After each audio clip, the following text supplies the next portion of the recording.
Dans un instant, on va voir le Mahonia cabaret.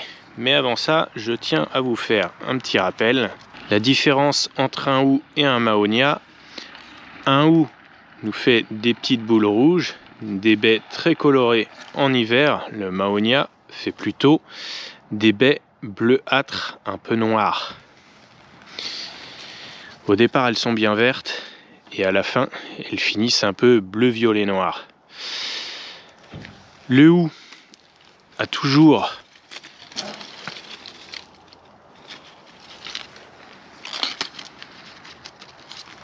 des feuilles un peu piquantes comme le Mahonia et c'est pour ça qu'on a tendance à les confondre, à la différence que même si le bois est bien vert sur le hou, alors que sur un Mahonia on a tendance à constater que le bois n'est pas très vert et surtout il ne reste pas vert très longtemps, il devient tout de suite un petit peu couleur ligneux, on va dire.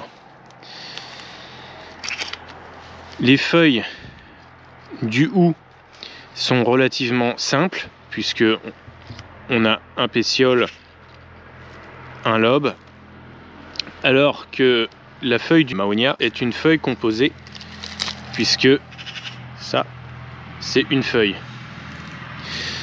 Mais on peut avoir des Mahonia qui sont un peu différents.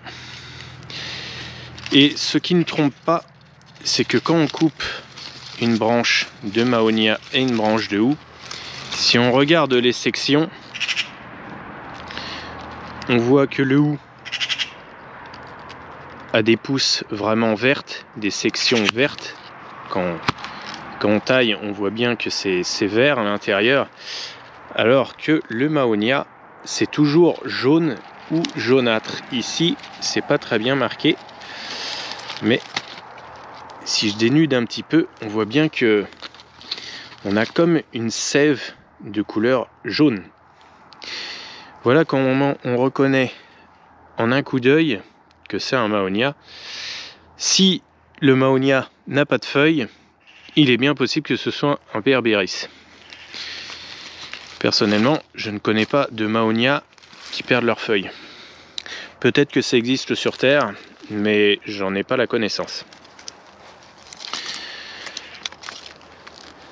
Certains Mahonia font des épis de fleurs, et justement, ce Mahonia aquifolium, c'est un petit peu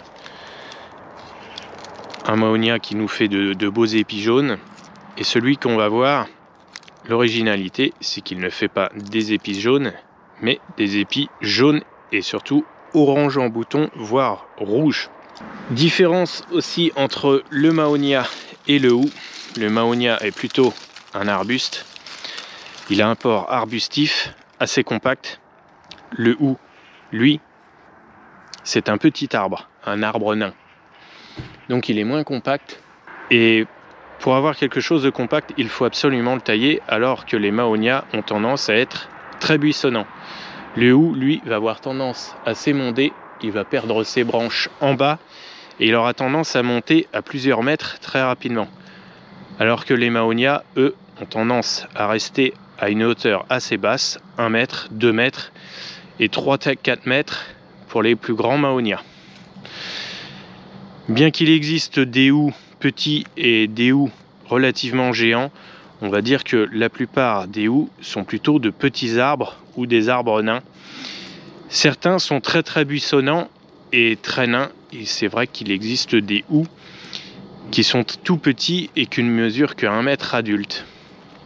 Les hous, à noter qu'ils ne produisent pas forcément toujours des baies rouges, il faut que ce soit des hous femelles. Autrement, les hous mâles ne produisent pas de baies rouges.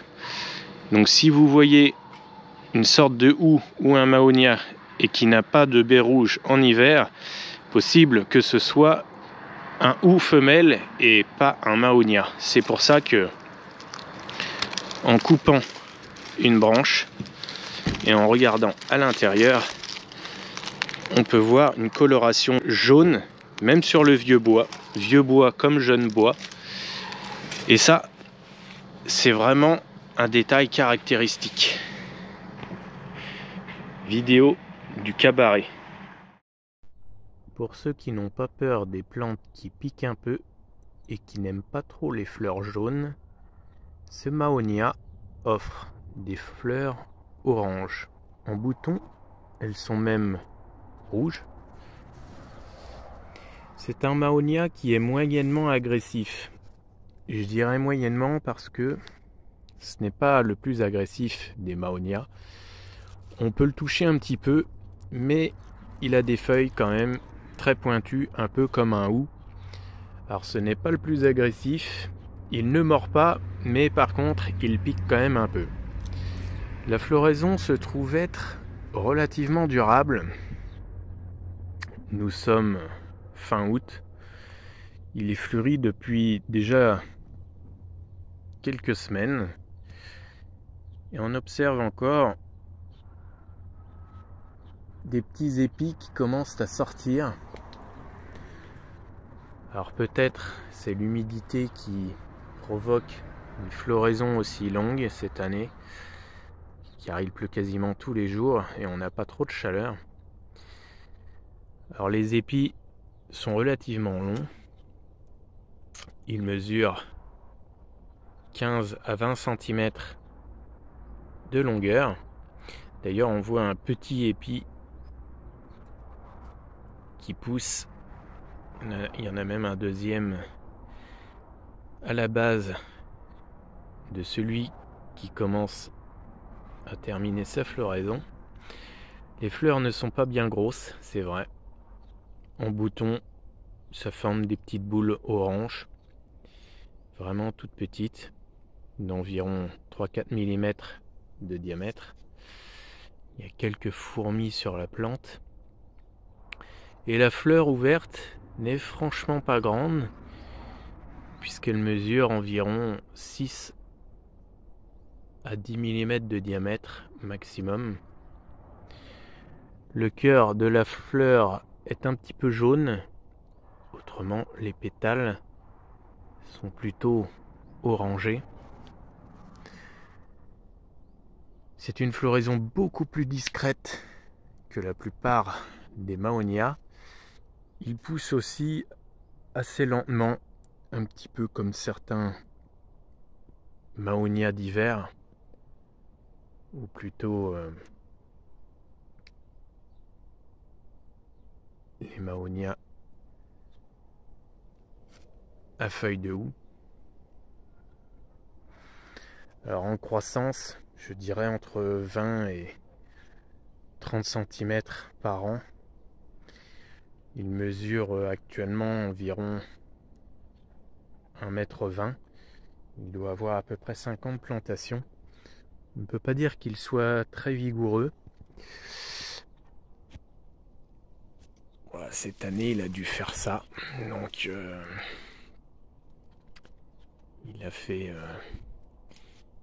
tout ça. Donc, ça fait une vingtaine de centimètres.